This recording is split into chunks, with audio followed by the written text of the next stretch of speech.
पूजा पाठ करते समय ध्यान रखने योग्य ज़रूरी बातें। हिंदू धर्म में पूजा पाठ को बड़ा महत्व दिया गया है और रोज भगवान की पूजा को अनिवार्य बताया गया है। लोग इसका पालन भी करते हैं, लेकिन कई बार देखा गया है कि कुछ लोग हमेशा इस बात की शिकायत है कि मैं पूजा तो करते हैं, लेकिन उन्हें पूजा का सही फल नहीं मिल रहा है। दिन रात भगवान के नाम जपते हैं, लेकिन भगवान उनकी प्रार्थना नहीं सुनते हैं। इसके कई कारण हो सकते हैं, लेकिन बड़ा कारण पूजा के नियमों में कुछ गलतियां होना है। लोग जाने अनजाने में भगवान को कुछ ऐसा चढ़ा देते हैं जो उन्हें प्रिय नहीं होता है। ऐसे हो सकता है कि भगवान नाराज हो जाए और पूजा का फल न मिले। इसलिए हम आपको बताने जा रहे हैं कि पूजा पाठ करते समय आपको किन किन चीज़ों का विशेष ध्यान रखना चाहिए। किसी भी भगवान के पूजन में उनका आह्वान करना या आमंत्रित करना, ध्यान करना, आसन देना, स्नान करवाना, धूप दीप जलाना, अक्षत या चावल, कुमकुम, चंदन, पुष्प या फूल, प्रसादी यानी अनिवार्य रूप से होना चाहिए। पूजन में पान का पत्ता रखना चाहिए। ध्यान रखें, पान के पत्ते के साथ हजियाली, लौंग, गुकनम आदि चढ़ाना चाहिए। पूरा बना हुआ पान चढ़ाएंगे तो श्रेष्ठ रहेगा। देवी देवताओं को हार, फूल, पत्तियां आदि अर्पित करने से पहले एक बार साफ पानी से अवश्य धो लेना चाहिए। सभी प्रकार की पूजा में चावल विशेष रूप में चढ़ाने चाहिए। पूजन के लिए ऐसे चावल का उपयोग करना चाहिए जो अखंडित पूरे हो यानी टूटे हुए ना हो। चावल चढ़ाते समय उन्हें पहले हल्दी से पीला करना बहुत शुभ माना गया है। इसके लिए थोड़े से पानी में हल्दी धो ले और उस धोले के चावल को डुबाकर पीला किया जा सकता है। पूजा कर्म में इस बात का विशिष्ट ध्यान रखें कि पूजा के बीच में दीपक बुझना नहीं चाहिए। ऐसा होने पर पूजा का पूर्ण फल प्राप्त नहीं हो पाता है। भगवान विष्णु को प्रसन्न करने के लिए पीले रंग का रेशमी कपड़ा चढ़ाना चाहिए। माता दुर्गा, सूर्यदेव एवं श्री गणेश को प्रसन्न करने के लिए लाल रंग का, भगवान शिव को प्रसन्न करने के लिए सफ़ेद वस्त्र अर्पित करना चाहिए। किसी भी प्रकार के पूजन में कुल देवता, कुल देवी, घर के वास्तु देवता, ग्राम देवता आदि का ध्यान करना भी आवश्यक है। इस सभी का पूजन भी करना चाहिए। पूजन में हम जिस आसन पर बैठते हैं उसे पैरों से इधर उधर खिसकाना नहीं चाहिए। आसन को हाथों से ही खिसकाना चाहिए। यदि आप प्रतिदिन घी का एक दीपक भी घर में जलाएंगे तो घर के कई वास्तु दोष भी दूर हो जाएंगे। सूर्य, गणेश, दुर्गा, शिव और विष्णु ये पंचदेव कहलाते हैं। इनकी पूजा सभी कार्यों में अनिवार्य रूप से की जाएगी। प्रतिदिन पूजन करते समय इन पंचदेव का ध्यान करना चाहिए। इससे लक्ष्मी कृपा और समृद्धि प्राप्त होती है। तुलसी के पत्तों को 11 दिनों तक बासी नहीं माना जाता है। इसकी पत्तियों पर हर रोज जल छिड़ककर पुनः भगवान को अर्पित करना जा सकता है। तुलसी का पत्ता बिना स्नान किए नहीं तोड़ना चाहिए। शास्त्रों के अनुसार यदि कोई व्यक्ति बिना नहाए ही तुलसी के पत्तों को तोड़ता है तो पूजन में ऐसे पत्ते भगवान द्वारा स्वीकार नहीं किए जाते। दीपक हमेशा भगवान की प्रतिमा के ठीक सामने लगाना चाहिए। कभी कभी भगवान की प्रतिमा के सामने दीपक न लगाकर इधर उधर लगा दिया जाता है, जबकि सही नहीं है। के दीपक के लिए सफ़ेद रुई की बत्ती उपयोग किया जाता है, जबकि तेल के दीपक के लिए लाल धागे की बत्ती श्रेष्ठ मानी गई है। पूजन में कभी भी खंडित दीपक नहीं जलाना चाहिए। धार्मिक कार्यों में खंडित सामग्री शुभ नहीं मानी जाती है। शिव जी को बिल्व पत्र अवश्य चढ़ाएं और किसी भी पूजा में मनोकामना की सफलता के लिए अपनी इच्छा के अनुसार भगवान को दक्षिणा अवश्य चढ़ानी चाहिए, दान करना चाहिए। दक्षिण अर्पित करने समय अपने को छोड़ने का संकल्प लेना चाहिए। दोषों को जल्दी से जल्दी छोड़कर मनोकामनाएं अवश्य पूर्ण होती है। भगवान सूर्य की 7 श्री गणेशाय की, 3 विष्णु जी की, 4 शिव जी की एक परिक्रमा करनी चाहिए। घर में या मंदिर में जब भी कोई विशिष्ट पूजा करे तो अपने इष्ट देव के साथ ही सविष्ट कलश, नवग्रह देवता, पंचलोकपाल, षोडश मातृका, सप्त मातृका का पूजन भी अनिवार्य रूप से किया जाना चाहिए। इस सभी की पूरी जानकारी किसी ब्राह्मण से प्राप्त की जा सकती है। विशेष पूजन पंडित की मदद से ही करवानी चाहिए ताकि पूजा विविध हो सके। घर में पूजा स्थल में रूपल कोई कबाड़ या भारी चीज न रखे। भगवान शिव को हल्दी न चढ़ानी चाहिए और न ही शंख से जल चढ़ाना चाहिए। पूजन स्थल पर पवित्रता ध्यान रखें। चप्पल पहनकर कोई मंदिर तक नहीं जाना चाहिए। चमड़े का बेल्ट या पर्स अपने पास रखकर पूजा न करें। पूरे स्थल पर कचरा इत्यादि जमा न होने पाए। मंदिर में लगे सूखे हार फूल हटा देने चाहिए। हमेशा भगवान श्री गणेश की आराधना से पूजा आरंभ करें। श्री गणेश को तुलसी जल चढ़ाने से बचे। भगवान गणेश को तुलसी दल चढ़ाने से दोष लगता है। शिव शंभु को कभी भी केतली का फूल नहीं चढ़ाना चाहिए। पौराणिक कथा के अनुसार भगवान शिव ने केतकी करे श्राप दिया था, इसलिए भगवान शिव को यह फूल नहीं चढ़ाना चाहिए, ना भक्तों के काम बिगड़ सकते हैं। भगवान की प्रतिमा को स्नान करवाते वक्त सिर्फ उंगलियों का प्रयोग करें। भगवान को स्नान करवाते समय कभी भी अंगूठे का इस्तेमाल नहीं करना चाहिए। ऐसा करने से भगवान अप्रसन्न होते हैं और घर में विपत्ति आती है। दीपक को कभी भी जमीन पर रखकर प्रज्वलित ना करें। ऐसा करने से धन की बर्बादी होती है और घर में अशुभता आती है। पूजा के वक्त अगरबत्ती का प्रयोग ना करें। ऐसा इसलिए क्योंकि इसे बांस की लकड़ियों के साथ बनाया जाता है और बांस की लकड़ियों का प्रयोग अंतिम संस्कार में किया जाता है, इसलिए इसे अशुभ माना गया है। रविवार के दिन तुलसी के पत्ते तोड़ने से बचे। मान्यताओं के अनुसार रविवार के दिन तुलसी के पत्ते तोड़ने से भगवान विष्णु अप्रसन्न होते हैं। भगवान शालिग्राम को कभी चावल अर्पित न करना चाहिए। वास्तुशास्त्र के अनुसार ऐसा करने से दोष लगता है। पूजा में गंदे कपड़े पहनकर ना बैठे। कभी भी गंदे कपड़े पहनकर पूजा नहीं करनी चाहिए। मान्यताओं के अनुसार ऐसा करने से घर में दरिद्रता आती है। पूजा के दौरान मन को पवित्र रखें। कभी भी पूजा के करते समय मन को दूषित नहीं रखना चाहिए। कहा जाता है कि पूजा के दौरान मन में बुरे ख्याल रखने से पूजा का फल प्राप्त नहीं हो पाता। पूजा में इस्तेमाल किए गए फूल अगर सूख जाए तो उन्हें कभी भी फेंके नहीं। सूखे फूलों को किसी पवित्र नदी में प्रवाहित कर दे।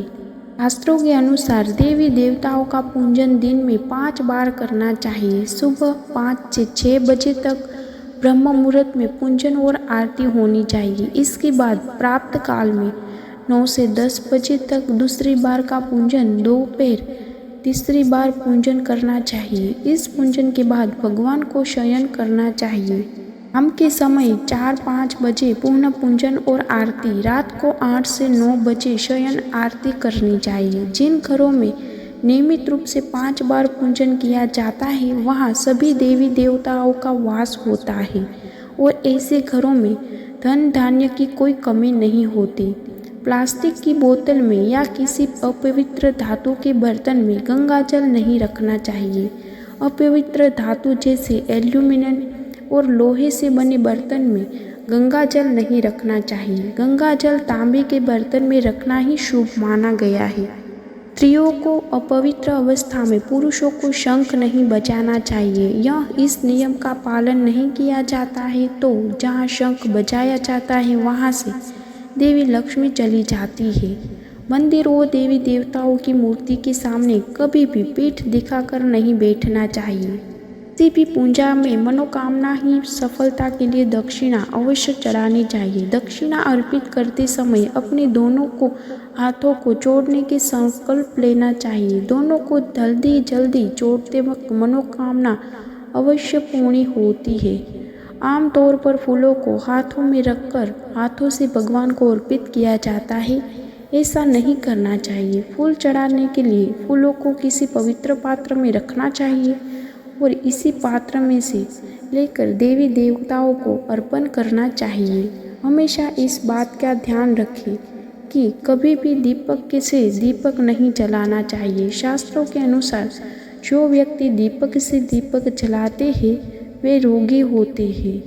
भगवान की आरती करते समय ध्यान रखें कि ये बातें भगवान के चरणों की 4 बार आरती करें, नाभि की 2 बार और मुख की 1 या 3 बार आरती करें। इस प्रकार भगवान के समस्त अंगों की कम से कम 7 बार आरती करनी चाहिए। मंदिर में सिर्फ प्रतिष्ठित मूर्ति ही रखें। उपहार, कांच, लकड़ी एवं फाइबर मूर्तियां न रखें एवं खंडित, जली कटी, फोटी और टूटा कांच तुरंत हटा दें। शास्त्रों के अनुसार खंडित मूर्तियों की पूजा वर्जित की गई है। जो मूर्ति खंडित हो जाती है उसे पूजा के स्थल में हटाया देना चाहिए और किसी पवित्र बहती नदी में प्रवाहित कर देना चाहिए। खंडित मूर्तियों की पूजा अशुभ मानी गई है। इस संबंध में यह बात ध्यान रखने योग्य है कि सिर्फ शिवलिंग कभी भी किसी भी अवस्था में खंडित नहीं माना जाता है।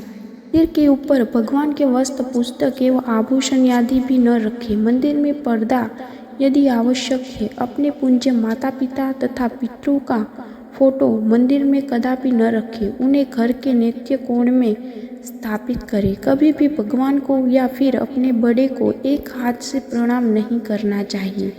इसके साथ ही यह भी ध्यान रखें ये हुए व्यक्ति का चरण स्पर्श नहीं करना चाहिए। पूजा के बाद बड़ों का आशीर्वाद लेते समय ध्यान रखें कि किसी के दांत पैर को दांत हाथ से बाएं पैर की बाएं हाथ छूकर प्रणाम करें। जप करते समय जीभ या होठों को नहीं हिलाना चाहिए। इसे अशुभ जप कहते हैं। इसका फल 100 गुना प्राप्त होता है। माला जप करते समय दाएं हाथ को पकड़े और गोमुखी से जड़कर रखना चाहिए। जप के बाद आसन के नीचे भूमि को स्पर्श करें, नेत्रों के लगाई जाए। इससे आपको जप के पूर्ण फल की प्राप्ति होती है। शास्त्रों के अनुसार घर में पूजा करने का स्थान ईशान कोण में होना चाहिए। उत्तम दिशा और पूर्व दिशा के बीच का भाग ईशान कोण होता है। ईशान कोण के शुभ कार्यों के लिए सबसे उत्तम दिशा मानी गई है। इस दिशा में पूजा में मंदिर को स्थापित करें। यदि किसी कारणवश ऐसा न कर पाए तो भूल कर भी घर में ईशान कोण में गंदगी जमा होने से घर में इस हिस्से को सदा पवित्र रखें। ईशान कोण के अतिरिक्त पूर्व दिशा में स्थान के लिए श्रेष्ठ मानी है। इसलिए आप घर में ईशान कोण व पूर्व दिशा दोनों में से जहाँ भी सुविधापूर्वक रूप से पूजा स्थल की स्थापना कर सके। पूजा स्थल में गणेश जी की स्थापना अवश्य करें। इसके लिए एक सुपारी लाल धागे को लपेट लें और कुमकुम से तिलक करें। एक कटोरी में थोड़े चावल रखकर स्थापित करें। पूजा स्थल में एक कोने में बंद पात्र गंगाजल अवश्य रखना चाहिए। ऐसे तांबे के छोटे लोटे से जल को पूजा स्थल में अवश्य रखना चाहिए। प्रतिदिन इस पात्र का जल बदलना चाहिए। वह पुराने जल को पीपल के पेड़ या तुलसी के पौधे में डाल सकते हैं। पूजा के स्थान में एक देव की सिर्फ एक ही प्रतिमा रखें। यदि आपके पास एक देव की एक से अधिक प्रतिमा पूजा स्थल में है तो उन्हें घर में कहीं भी दीवार पर आदि लगा सकते हैं, किंतु पूजा स्थल में एक देवी ही प्रतिमा रखें। में पूजा के स्थान पर कभी भी बड़ी मूर्तियों रखनी चाहिए। बड़ी मूर्तियों में प्राण प्रतिष्ठा होना अनिवार्य हो जाता है, इसलिए बड़ी मूर्तियां मंदिर के लिए ही उचित है। पूजा स्थल में छोटी मूर्ति रख सकते हैं। करने के लिए स्थान पर भूलकर भी अपने पितृदेव, स्वर्गीय माता पिता या गुरु की फोटो न लगाए। उसका स्थान अलग रखें। पूजा स्थल में कूड़ा कचरा एकत्रित न होने दें। प्रतिदिन पूजा घर की सफाई करें। अगर आपने पूजा घर में कोई मूर्ति की स्थापना की हुई है तो ध्यान दें, मूर्ति का कोई भी हिस्सा खंडित नहीं होना चाहिए। मूर्ति खंडित होने पर तुरंत उसे वहां से हटा दें। खंडित मूर्ति को बहते जल में विसर्जित कर सकते हैं।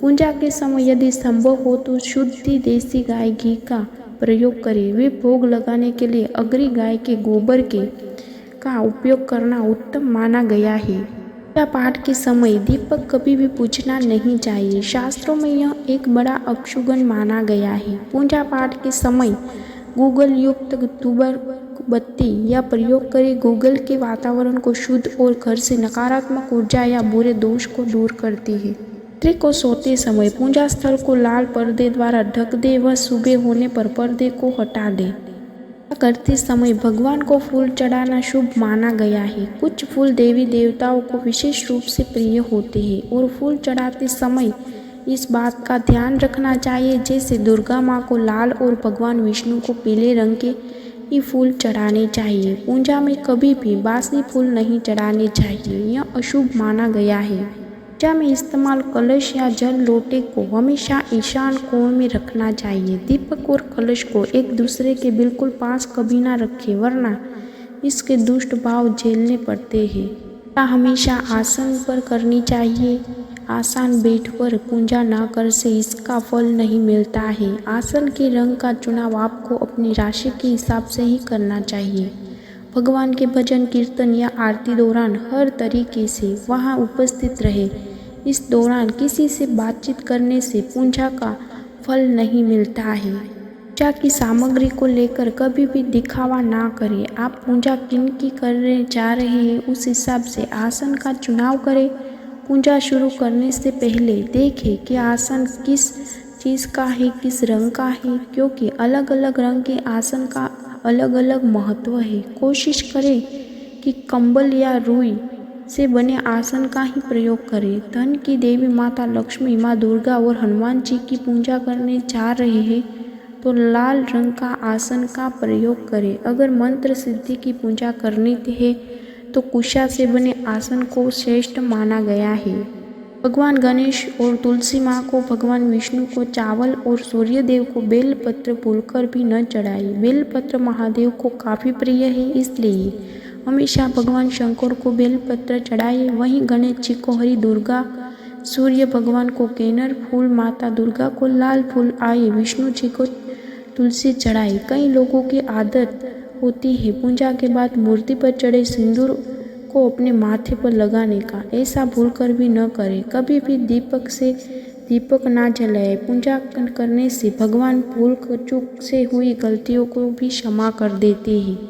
दोस्तों, वीडियो अच्छी लगी हो तो वीडियो को लाइक एवं शेयर करें और चैनल को सब्सक्राइब करें और बेल नोटिफिकेशन को ऑन करके सेट कर लें। वीडियो देखने के लिए आपका धन्यवाद और कमेंट बॉक्स में हर हर महादेव, जय माता जी, श्री कृष्ण, हरे कृष्ण, ओम नमः शिवाय, श्री गणेशाय नमः ज़रूर लिखें।